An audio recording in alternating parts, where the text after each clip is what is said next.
লক্ষ্মীপুরের রায়পুরে 14 বছরের এক মুসলিম কিশোরীকে অপহরণ করে 7 দিন আটকে রেখে ধর্ষণ করেছে কয়েকজন হিন্দু যুবক। তাদের নামে ইতিমধ্যে মামলা হয়েছে।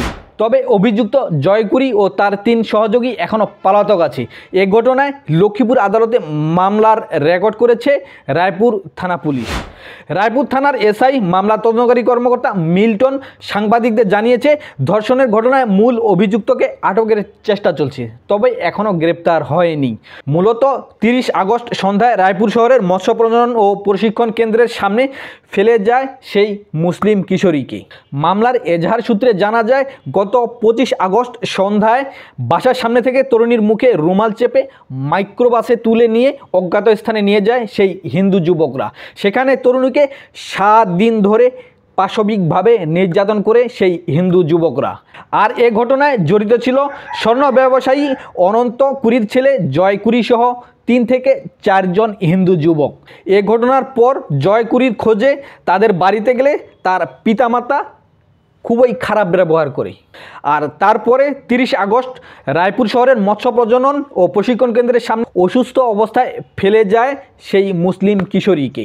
এরপর পথচারীরা তাকে উদ্ধার করে রায়পুর সরকারি হাসপাতালে নিয়ে যায়। মূলত 25 আগস্ট ঘটনার সময় মুখ চেপে ধরে মাইক্রোবাসে তুলে নেয় এই হিন্দু যুবকরা। জয়কুরি ও তার সাঙ্গপাঙ্গরা মাইক্রোবাসে তুলেই জয়কুরি তাকে ধস্তাধস্তি করে ধর্ষণ করে মাইক্রোবাসেই, আর সেখানেই অচেতন হয়ে যায় সেই মুসলিম কিশোরী। এরপর একটা বাসায় ধরে নিয়ে সেখানে আটকে রাখে 7 দিন। তারপর তার উপর চলে পাশবিক নির্যাতন, পৈশাচিক উপায়ে পর্নোগ্রাফির অনুকরণে ধর্ষণ করে প্রায় 7 থেকে 13 জনের যুবকদের একটা দল, যার প্রত্যেকটা সদস্যই হচ্ছে হিন্দু। এ ঘটনায় মামলা হয়েছে, কিন্তু একজন আসামিও এখনও গ্রেপ্তার হয়নি।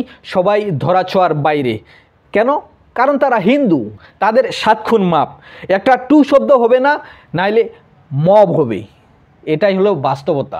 এবার আসি এই ঘটনা নিয়ে ছাত্রদল, ছাত্র শিবির কিংবা নাগরিক পার্টি এনসিপির কোনো আলোচনা আছে, এর প্রতিবাদ আছে, বা এই ঘটনা নিয়ে কোনো বক্তব্য বা বিবৃতি আছে?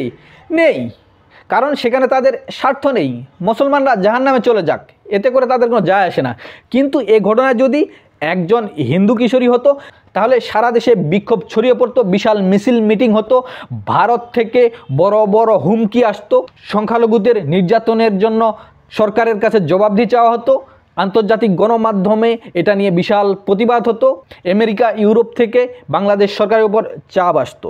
এখন পুলিশ বলছে এ ঘটনায় মামলা হয়েছে, ভিকটিমের স্বীকারোক্তি ও ডাক্তারি পরীক্ষা সম্পন্ন হয়েছে। মূল অভিযুক্ত জয়কুরিকে গ্রেপ্তারের জন্য সর্বোচ্চ চেষ্টা চালানো হচ্ছে। অচিরেই তাকে আইনের আওতায় আনা হবে।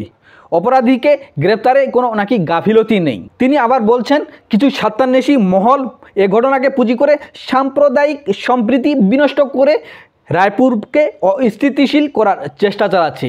সাংবাদিক সমাজসহ সবাইকে সতর্ক থাকার আহ্বান জানাচ্ছি। যারা আসামি তাদেরকে গ্রেপ্তার না করে এখন বলা হচ্ছে সাম্প্রদায়িক সম্প্রীতি বিনষ্ট করার চেষ্টা হচ্ছে। আরে মিয়া, এখনও যারা অভিযুক্ত তাদেরকে গ্রেপ্তার করতে পারেনি, আর সাম্প্রদায়িক সম্প্রীতি বিনষ্ট হওয়ার চেষ্টা চালাচ্ছে এটা নিয়ে অভিযোগ করছেন। তাড়াতাড়ি যদি এই দোষীদের গ্রেপ্তার করা হয় তাহলে তো আর কোনো কিছু ঘটছে না। কিছুদিন আগে আমরা দেখেছি ইসলামকে অবমাননা করা হয়েছে রংপুরে, আর তারপরে হিন্দুরা তাদের নিজেদের ঘরবাড়িতে আগুন জ্বালিয়ে দেয়। তারপরে সেই ঘটনার দোষীকে গ্রেপ্তার করা হয়নি, বিচারের আওতায় আনা হয়নি, বরং 1000-এর উপর প্রায় 1200 জন এলাকাবাসীদের নামে মামলা হয়। সেখানে হাজার হাজার এলাকাবাসী বাড়ি ছাড়া হয়েছিল। অথচ মূল যে ঘটনাটা ঘটিয়েছিল সেই একজন দোষী ব্যক্তি, তাকে গ্রেপ্তার করে আইনের আওতায় আনলে এসব কিছু ঘটছে না। অথচ তাকে বাঁচানোর জন্য পুরো হাজার হাজার এলাকাবাসীর নামে মামলা হলো, তাদেরকে গ্রাম ছাড়া করা হলো। তাহলে বাংলাদেশে কি মুসলমানরা সংখ্যালঘু হয়ে গেছে? বাংলাদেশে মুসলমানদের কি কোনো অধিকার নেই?